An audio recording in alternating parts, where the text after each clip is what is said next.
Welcome to organic chemistry by Kiran. आज हम start करने वाले हैं 12th क्लास की पार्ट 2 केमिस्ट्री का haloalkane and haloarene chapter. इस चैप्टर में हम एनसीईआरटी की सारी रिएक्शंस कवर करेंगे, प्लस इसके साथ जो बेसिक कॉन्सेप्ट है, जो रिएक्शन मैकेनिज्म इन्वॉल्व है इन रिएक्शंस के पीछे, वो भी हम डिस्कस करेंगे, जिससे आपका GOC2 एंड रिएक्शन मैकेनिज्म वाला जो पार्ट है वो रिवाइज हो जाएगा। अच्छे से इसको समझना, चैप्टर को नोट्स बनाने की अभी आपको रिक्वायरमेंट नहीं है, साथ साथ आप सिर्फ सुनते जाओ। आपको लास्ट में मैं आपको PDF फाइल प्रोवाइड करूँगी, हैंड रिटन नोट्स प्रोवाइड करूँगी halo alkane and hello arene के। तो अब आपको NCERT पढ़ने की रिक्वायरमेंट नहीं है, सिर्फ आप लेक्चर देखिए और आपकी NCERT भी कवर हो जाएगी, प्लस आपका नीट एंड JEE लेवल भी इस चैप्टर में कवर हो जाएगा। जितनी भी रिएक्शन आपकी halo alkane and hello arene से रिलेटेड है वो सब, राइट। तो स्टार्ट करते हैं halo alkane and hello arene. तो सबसे पहले हम डिस्कस करते हैं इसका इंट्रोडक्शन पार्ट।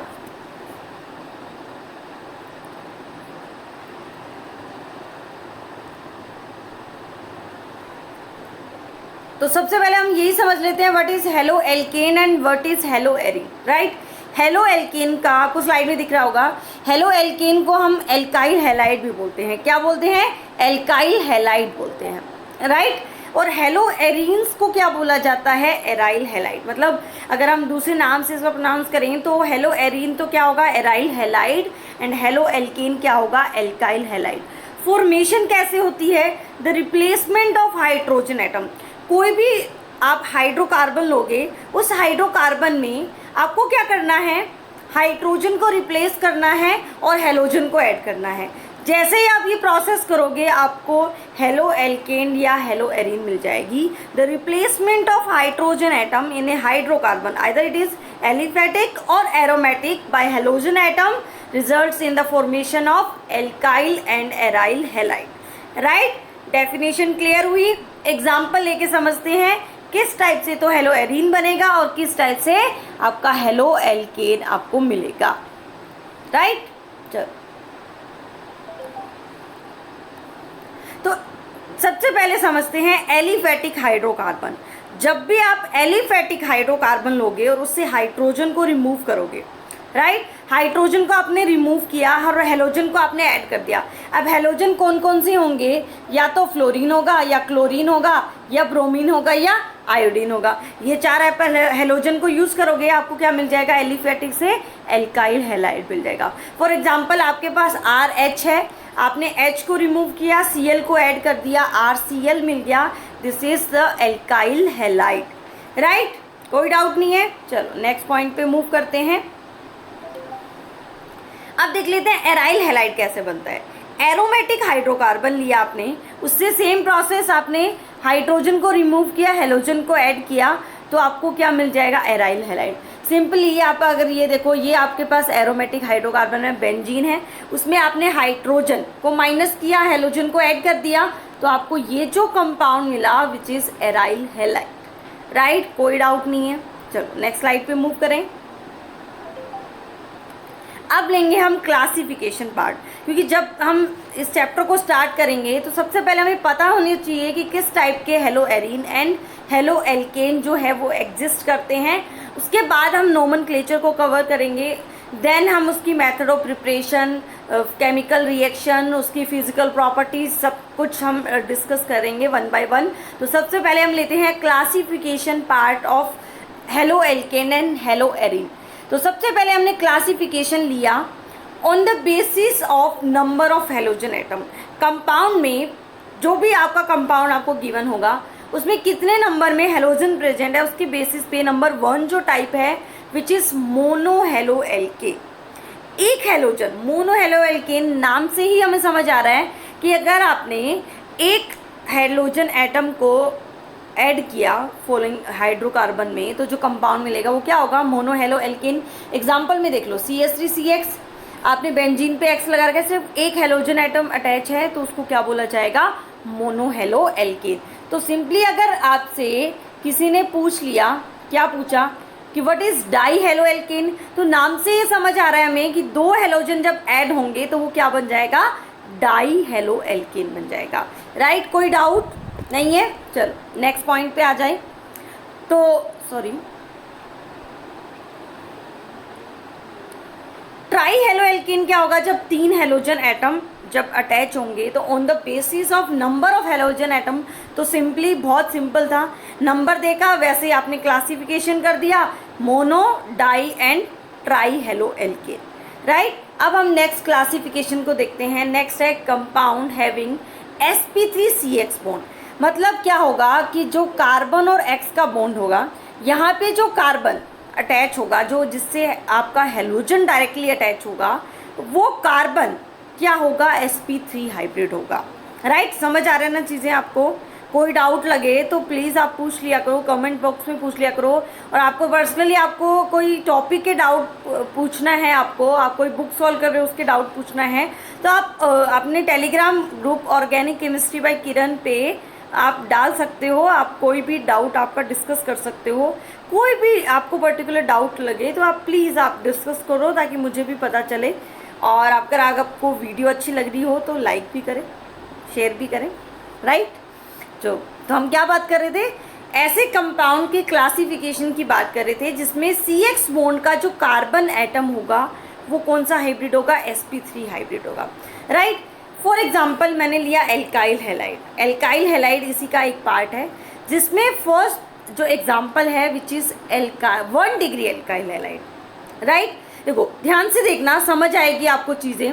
यहाँ पे ये हेलोजन अटैच है, हेलोजन जिस कार्बन से अटैच है, ये वाला कार्बन, क्या ये sp3 हाइब्रिड है? यस, हमने केमिकल बॉन्डिंग पढ़ा हुआ है, हमने पता है कि अगर कार्बन 4 बॉन्ड की फॉर्मेशन कर रहा है, 4 सिग्मा बॉन्ड उसके पास एग्जिस्ट कर रहे हैं, दैट मीन्स वो sp3 हाइब्रिड है। हमें हाइब्रिडाइजेशन निकालना आता है, मीन्स ये एग्जाम्पल सही है। और 1 डिग्री क्यों बोला, समझना इस बात को। हेलोजन जिस कार्बन से आप अटैच है, वो कार्बन नेक्स्ट अगर एक ही कार्बन से अटैच है तो उसको बोला जाता है 1 डिग्री एल्काइल हैलाइड। मीन्स हम ये बोलते हैं कि हेलोजन जिस कार्बन से अटैच है उस कार्बन की डिग्री अगर 1 है, दैट मीन्स हम बोल सकते हैं that is the 1 degree alkyl halide. Right, तो सेम आपसे अगर पूछ लिया जाए what is 2 degree alkyl halide, तो आप क्या बोलोगे कि जो हेलोजन आपका अटैच है, ये आपका हेलोजन है। राइट, हेलोजन जिस कार्बन से अटैच है उसकी डिग्री को डिफाइन कर दो, हेलोजन की डिग्री मिल जाएगी आपको, एल्काइल हैलाइड की आपको डिग्री मिल जाएगी। तो यहाँ पे कार्बन 2R ग्रुप से अटैच है। राइट, अगर 2R ग्रुप से अटैच है वो, दैट मीन्स उसकी डिग्री क्या हुई, 2। तो हेलोजन एल्का की भी, मतलब एल्काइल हैलाइड की भी डिग्री क्या हो गई, 2 डिग्री एल्काइल। राइट, सेम अगर 3 डिग्री की बात की जाए तो X जिस कार्बन से अटैच है उसके पास 3 नेक्स्ट कार्बन प्रेजेंट है, वो 3 डिग्री है, मीन्स एल्काइल हैलाइड भी आपका क्या हो जाएगा, 3 डिग्री एल्काइल हैलाइड। कोई डाउट? नेक्स्ट पॉइंट पे मूव करें, नेक्स्ट क्लासिफिकेशन देखते हैं। चलो नेक्स्ट आपका पार्ट है एलाइलिक हैलाइड। एलाइलिक हैलाइड क्या होता है, ध्यान से समझना। If halogen attach to sp3 hybridize carbon atom next to carbon carbon double bond, मतलब आपके पास डबल बॉन्ड तो रहेगा, इस डबल बॉन्ड के साथ एक ऐसा कार्बन अटैच होगा जो खुद क्या होगा, sp3 हाइब्रिड होगा, और इससे क्या अटैच होगा, आपका हेलोजन अटैच होगा। ऐसी स्ट्रक्चर जहां भी मिले आपको क्या बोल रहे हैं, it is the allylic halide. Right, कोई डाउट नहीं है। डबल बॉन्ड, उसके पास कार्बन, उसकी जो हाइब्रिडाइजेशन होगा इस वाले कार्बन का नेक्स्ट कार्बन का विच इज़ sp3, और उससे हेलोजन अटैच होगा। ऐसे हैलाइड को क्या बोला जाता है, allylic halide. Very very important है, ध्यान रहना चाहिए, अक्सर पूछ लिया जाता है। तो एग्जाम्पल से समझते हैं क्या जो एग्जाम्पल है वो क्या इस कंडीशन को फुलफिल कर रहे हैं। तो ये देखो डबल बॉन्ड, इसके पास ये कार्बन, राइट, इस कार्बन, ये कार्बन sp3 हाइब्रिड है क्योंकि इसके 4 सिग्मा बॉन्ड बन रहे हैं, और इससे कौन अटैच है, आपका हेलोजन एटम जो है वो अटैच है। नेक्स्ट को देखते हैं, ये है आपका डबल बॉन्ड, ये हेलोजन जिस कार्बन से अटैच है उसकी डिग्री, डिग्री नहीं बोलना चाहिए, वो भी कार्बन sp3 हाइब्रिड है, दैट मीन्स वो भी एलाइलिक का पार्ट है। मतलब ये मैटर नहीं करता कि रिंग में है वो या एलिफेटिक चेन में है, बस आपको कंडीशन फुलफिल होनी चाहिए, डबल बॉन्ड के पास नेक्स्ट sp3 हाइब्रिड कार्बन और उसके साथ हेलोजन अटैच होना चाहिए, तो वो आपका क्या हो जाएगा, एलाइलिक हैलाइड हो जाएगा। राइट, कोई डाउट नहीं है स्टूडेंट्स। चलो नेक्स्ट पॉइंट पे मूव करते हैं। नेक्स्ट आपका है बेंजाइलिक। यहाँ पे बिल्कुल सिंपल है, बिल्कुल सिमिलर है, ध्यान से समझना। Halogen is bonded to an sp3 hybrid carbon atom next to an aromatic ring. मतलब यहाँ पे एक एरोमेटिक रिंग होगी और उसके पास एक sp3 हाइब्रिड अटैच होगा और कार्बन, और उससे कौन अटैच होगा, हेलोजन अटैच होगा। ऐसी कंडीशन आपको मिले तो आपको उसको क्या बोलना है, बेंजाइलिक। राइट, डिफरेंस क्लियर हुआ। वहाँ तो डबल बॉन्ड से नेक्स्ट कार्बन sp3 था, यहाँ बेंजीन के नेक्स्ट कार्बन जो था वो sp3 है, तो यहाँ पे इसको क्या बोला जाएगा, बेंजाइलिक हैलाइड बोला जाएगा। सेम कंडीशन देखो, यहाँ पे बेंजीन, उसके पास sp3 कार्बन, उसके साथ हेलोजन अटैच है, तो ये भी क्या हो जाएगा आपका, बेंजाइलिक हैलाइड। कोई डाउट? नेक्स्ट पॉइंट पे मूव करें। नेक्स्ट है कंपाउंड हैविंग sp2CX बॉन्ड। मतलब यहाँ पे जो कार्बन जिससे हेलोजन अटैच होगा आपका, ये वाला कार्बन कौन सा हाइब्रिड होगा, sp2। राइट, बहुत सिंपल है। फर्स्ट एग्जांपल है vinylic, halogen bonded to sp2 hybrid, directly bonded होगा किसके साथ, sp2 हाइब्रिड कार्बन के साथ, उसी को क्या बोला जाता है, विनाइलिक हैलाइड। ये देखो आपका डबल बॉन्डेड एल्कीन और उसके साथ ये sp2 कार्बन हो गया, इससे देखो डायरेक्टली अटैच कौन है, हेलोजन। यहाँ इस एग्जाम्पल में देखिए तो यहाँ पे भी डबल बॉन्ड से डायरेक्टली कौन अटैच है, हेलोजन अटैच है, तो ऐसी स्ट्रक्चर को क्या बोला जाता है, vinylic halide. When halogen atom bonded to, directly bonded to sp2 hybrid carbon atom, then it is called as vinylic halide. Any doubt? चलो नेक्स्ट पॉइंट पे मूव करें। नेक्स्ट आपका है एराइल हैलाइड। अब यहाँ पे क्या होगा, हेलोजन बॉन्डेड तो होगा sp2 से, बट आपका वो जो sp2 कार्बन है जिसकी हम बात कर रहे हैं, जिससे आपका हेलोजन अटैच है, वो कार्बन एटम आपकी बेंजीन का होगा। बस इतना सा डिफरेंस है एराइल हैलाइड में। मतलब ये देखो, ये है आपका हेलोजन, हेलोजन sp2 से अटैच है, डबल बॉन्ड से अटैच है, बट ये डबल बॉन्ड किसका पार्ट है, बेंजीन का पार्ट है, तो इसको क्या बोला जाएगा, एराइल हैलाइड बोला जाएगा। Any doubt? कोई डाउट लग रहा है तो बताओ मुझे। हमने एलाइलिक, बेंजाइलिक, विनाइलिक और एराइल चारों पार्ट कवर कर लिए। उससे पहले हमने एल्काइल हैलाइड को डिस्कस किया था, उससे पहले हमने on the basis of number of halogen atom हमने डिस्कस कर लिया था। राइट, अगर आपको ये चीज़ें समझ आ गई है तो होप सो आप नेक्स्ट क्वेश्चन को कर पाओ। तो नेक्स्ट क्वेश्चन आपके सामने है, which of the following halide represent the allylic halide. Very simple question, जल्दी से सॉल्व करो और बताओ मुझे कौन सा रिप्रेजेंट कर रहा है एलाइलिक हैलाइड को। Your time start now. Option A, option B, option C and option D. और राइट क्वेश्चन होने पे आपको मिलेगी एक डेयरी मिल्क 10 रुपये वाली। सिल्क चाहिए क्या? चलो कोई ना, सिल्क भी मिलेगी आपको। तो क्या आंसर आ रहा है आपका? मुझे लग रहा है आंसर आना चाहिए डी। देखो, फर्स्ट ऑप्शन sp2 से डायरेक्टली अटैच है हेलोजन, तो ये तो क्या हो गया आपका, विनाइलिक। नेक्स्ट, बेंजीन के नेक्स्ट sp3 कार्बन, उससे हेलोजन अटैच है, तो ये आपका क्या हो गया, बेंजाइलिक। सी, बेंजीन से डायरेक्टली अटैच है हेलोजन, एराइल हो गया। डी में sp, ये आपका जो है डबल बॉन्ड, उसके पास sp3 कार्बन, उससे हेलोजन अटैच है, तो ये आपका क्या हो गया, एराइल हैलाइड हो गया। कोई डाउट? तो ऑप्शन आपका, अगर आपने सही किया है तो आपको चॉकलेट मिल जाएगी, मेरी तरफ से ले लेना अपने आप, ठीक है। चलो नेक्स्ट पॉइंट पे डिस्कस करें। अब हम लेते हैं इसका नॉमेनक्लेचर पार्ट। राइट, आपने ऑलरेडी नॉमेनक्लेचर पढ़ा हुआ है, रिवाइज हो जाएगा। डिस्कस करते हैं, मैं आपको डिटेल में भी बताऊंगी, जिन स्टूडेंट्स को नहीं आता उनका भी क्लियर हो जाएगा। बेसिक कॉन्सेप्ट आपको पता है, आपने 10th तक पढ़ा हुआ है बस। तो एग्जाम्पल से स्टार्ट करते हैं, ट्राई करो स्टूडेंट्स। आता है आपको नॉमेनक्लेचर करना, तो इस कंपाउंड का IUPAC नेम क्या होगा, जल्दी से मुझे सॉल्व करके बताइए। तो देखो सबसे पहले IUPAC नेम करने के लिए आपने क्या किया होगा, ये लॉन्गेस्ट चेन का सिलेक्शन किया होगा। उसके बाद आपने नंबरिंग की, 1 2 3 नंबरिंग आपने करी, राइट। और हेलोजन को आपने मिनिमम पोजीशन असाइन की, क्योंकि यही सब्स्टिट्यूएंट है, एक ही सब्स्टिट्यूएंट प्रेजेंट है, तो इसी को हमने ट्राई किया कि इसको मिनिमम पोजीशन मिल जाए। तो आपका नाम क्या हो गया, सबसे पहले सब्स्टिट्यूएंट का नाम 1 ब्रोमो प्रोपेन। आप डायरेक्टली ब्रोमो प्रोपेन भी बोल सकते हो, ये भी इसका IUPAC नेम जो है वो करेक्ट हो जाएगा। एक और एग्जाम्पल दिया जाए आपको, चलो सॉल्व करके बताओ मुझे। सॉरी, इस कंपाउंड का IUPAC नेम क्या होगा, जल्दी से सॉल्व करो, बहुत ही सिंपल है। देखो मैं बताती हूँ, सबसे पहले लॉन्गेस्ट चेन का सिलेक्शन, राइट। उसके बाद नंबरिंग, तो 1 2 3 हेलोजन को मिनिमम नंबर असाइन किया। IUPAC नेम क्या हो जाएगा, 2 क्लोरोप्रोपेन, कोई डाउट नहीं है। सबसे पहले सब्स्टिट्यूएंट का नाम लिख दिया 2 क्लोरो, 3 ही कार्बन थे आपकी मेन चेन में, तो प्रोपेन हो गया। कॉमन नेम की बात करें तो ये भी इंपॉर्टेंट है।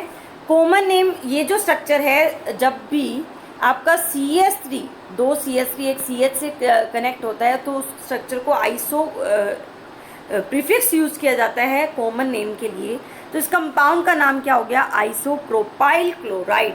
ये भी इंपॉर्टेंट है, ध्यान रखना, जनरली पूछ लिया जाता है आइसोप्रोपाइल क्लोराइड की स्ट्रक्चर को या IUPAC नेम को, एक बार मेंस में पूछा हुआ भी है, तो ध्यान रखना स्टूडेंट्स, राइट। चलो एक और एग्जाम्पल हम डिस्कस करते हैं। तो नेक्स्ट स्ट्रक्चर का IUPAC नेम बताइए मुझे। तो सबसे पहले लॉन्गेस्ट चेन का सिलेक्शन, 1 2 3 नंबरिंग, बहुत सिंपल है, 2 क्लोरो पेंटेन जो है इसका IUPAC नेम हो जाएगा। एनी डाउट, चलो नेक्स्ट पॉइंट पे मूव करें। तो बेंजीन से डायरेक्टली क्लोरीन अटैच है, नाम क्या हो जाएगा, chloro benzene, very simple. 5th example solve करके बताओ, बेंजीन पे 2 क्लोरीन अटैच है, क्या नाम होगा इसका IUPAC। देख, 2 हेलोजन अटैच है, मेन चेन आपकी बेंजीन रहेगी, राइट। हेलोजन को मिनिमम पोजीशन असाइन करनी है, 1 2 हो गया, IUPAC नेम क्या हो जाएगा, 1 2, 2 क्लोरीन है, डाइक्लोरोबेंजीन। एनी डाउट, बहुत सिंपल है।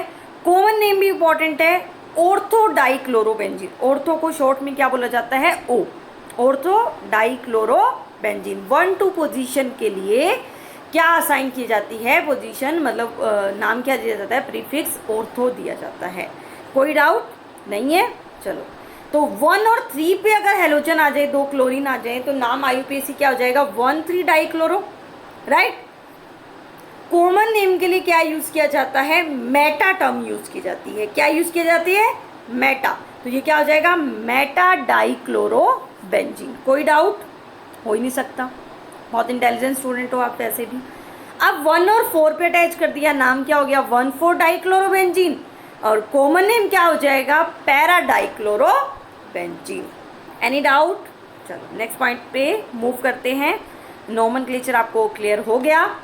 अब हम नेक्स्ट आते हैं nomenclature of die hello compound. Compound में 2 हेलोजन अटैच होंगे, बट यहाँ पे जो हम नोमेनक्लेचर डिस्कस करने वाले हैं, वहाँ पे सेम टाइप के हेलोजन एटम को नोमेनक्लेचर हम डिस्कस करने वाले हैं, राइट। तो यहाँ पे जो सेम टाइप के हेलोजन एटम जब भी कोई स्ट्रक्चर में एग्जिस्ट करते हैं, तो उसके 2 टाइप हैं। Number 1 is geminal halide and number 2 is vicinal halide. अब ये जेमिनल एंड विसिनल क्या होते हैं, 1 बाय 1 हम डिस्कस करेंगे, पैरेलली डिस्कस कर लेते हैं, ज़्यादा बेटर है। देख, जेमिनल और विसिनल में डिफरेंस क्लियर करते हुए चलते हैं। If halogen present on the same carbon atom, एक ही कार्बन पे जब 2 हेलोजन, ये रहा कार्बन, कहाँ गया, ये रहा, ये कार्बन, इस पे दोनों पे अगर सेम हेलोजन एटम एक ही कार्बन पे अटैच होगा, तो उसको क्या बोला जाएगा, जेमिनल हेलाइड। विसिनल क्या होगा, both halogen present on the adjacent carbon, मतलब ये आपके पास 2 कार्बन है, तो एक हेलोजन यहाँ, एक हेलोजन यहाँ, इस टाइप की कंडीशन अगर होगी, तो वो क्या हो जाएगा आपका विसिनल हेलाइड। तो क्लियर हुआ डिफरेंस, एक हो गया जेमिनल, दूसरा क्या हो गया, विसिनल हेलाइड। अब इनका कॉमन नेम भी इंपॉर्टेंट है, ध्यान रखना स्टूडेंट्स। जो जेमिनल आपके हेलाइड है, उनको बोला जाता है एल्काइलिडीन हेलाइड, क्लोराइड मैंने ऐसे लिख दिया, क्या बोला जाता है, हेलाइड, एल्काइलिडीन, क्लोराइड, ब्रोमाइड, फ्लोराइड, इस टाइप से एल्काइलिडीन क्लोराइड, और विसिनल को बोला जाता है एल्काइलिन क्लोराइड, एल्काइलिडीन एंड एल्काइलिन। अब यहाँ पे डाई टर्म यूज़ करने की रिक्वायरमेंट नहीं होती, क्योंकि जो नेम होता है वो इटसेल्फ ये बताता है कि हम नोमेनक्लेचर जेमिनल या विसिनल का कर रहे हैं, डाई हेलो कंपाउंड का नोमेनक्लेचर हम डिस्कस कर रहे हैं, राइट। तो चलो देख लिया जाए, एग्जाम्पल से समझ लिया जाए इनको कि क्या, कब, कैसे और क्यों होता है। तो देखो, ये देखो एग्जाम्पल आपके सामने है। फर्स्ट वाला एग्जाम्पल आपको जेमिनल समझ में आ रहा है, क्योंकि दोनों हेलोजन एटम एक ही कार्बन पे अटैच है। एल्काइलिडीन इसका कॉमन नेम होगा। इनके कॉमन नेम पे ज़्यादा फोकस क्यों कर रही हूँ, क्योंकि इनका कॉमन नेम ही ज़्यादा इंपॉर्टेंट है। यही भूल जाते हैं हमारी किसी, तो बहुत सिंपल लगने लग जाता है हमें, कॉमन नेम में कन्फ्यूजन होता रहता है हमें। तो एल्काइलिडीन होगा, 2 कार्बन है, तो यहाँ पे नाम क्या हो जाएगा, ethylidene chloride. Very good. Next vicinal है, एडजेसेंट पे अटैच है, तो एल्काइलिन क्लोराइड बताया था मैंने, एल्काइलिन हैलाइड बताया था, तो यहाँ पे ये क्या हो जाएगा, इथाइलिन क्लोराइड। एनी डाउट, कोई डाउट नहीं है। जेमिनल विसिनल दोनों क्लियर हो गया। चलो नेक्स्ट पॉइंट पे मूव करते हैं। नेक्स्ट क्वेश्चन आपके सामने है, क्वेश्चन सॉल्व करो। Which of the following will represent the aryl halide. अब क्वेश्चन डिफरेंट है, स्ट्रक्चर आपको गिवन नहीं है, ऑप्शन एक साथ दिखा देते हैं आपको। 4 ऑप्शन आपके सामने हैं, आपको एराइल हैलाइड फाइंड आउट करना है। आपको पता है किस टाइप से फाइंड आउट करते हैं, जल्दी से करो सॉल्व। नॉमेनक्लेचर भी ऑलरेडी हमने डिस्कस कर लिया है, क्लासिफिकेशन भी हमने डिस्कस कर लिया है। 2 bromo butane, 1 chloro 4 methyl benzene, 1 chloropropane और आइसोप्रोपाइल बेंजीन। जल्दी से सॉल्व करो,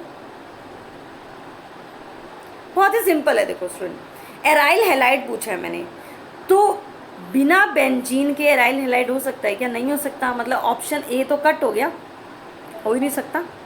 ऑप्शन सी भी कट हो गया, राइट। डी ऑप्शन में तो हेलोजन ही नहीं है, ऐसे कट किया करो आंसर ऑप्शन को। डी ऑप्शन में हेलोजन ही नहीं है, तो ऑप्शन ए की बचा, चेक कर लो क्या बोल रहे हैं ये। 1 क्लोरो 4 मिथाइल बेंजीन, बेंजीन पे ये रहा बेंजीन, 1 लग गया क्लोरीन, 4 पे लग गया मिथाइल, क्योंकि जब हेलोजन बेंजीन पे डायरेक्टली अटैच होता है तो वही तो क्या होता है, एराइल हैलाइड होता है। तो ऑप्शन आंसर आ चुका है, क्या होगा आंसर, बी होगा। यहाँ पे मैंने सॉल्यूशन भी आपको दिया होगा शायद, देख लेते हैं अपन। ये देखो ऑप्शन बना रखे हैं, ये फर्स्ट की स्ट्रक्चर, सेकंड की स्ट्रक्चर, सी और बी। तो हमने तो ऑप्शन ऑलरेडी कट कर दिए थे, तो हमें समझ आ गया, ऑप्शन आपका क्या हो गया, बी हो गया। तो आज के लेक्चर में हमने क्लासिफिकेशन एंड नोमेनक्लेचर पार्ट को डिस्कस कर लिया।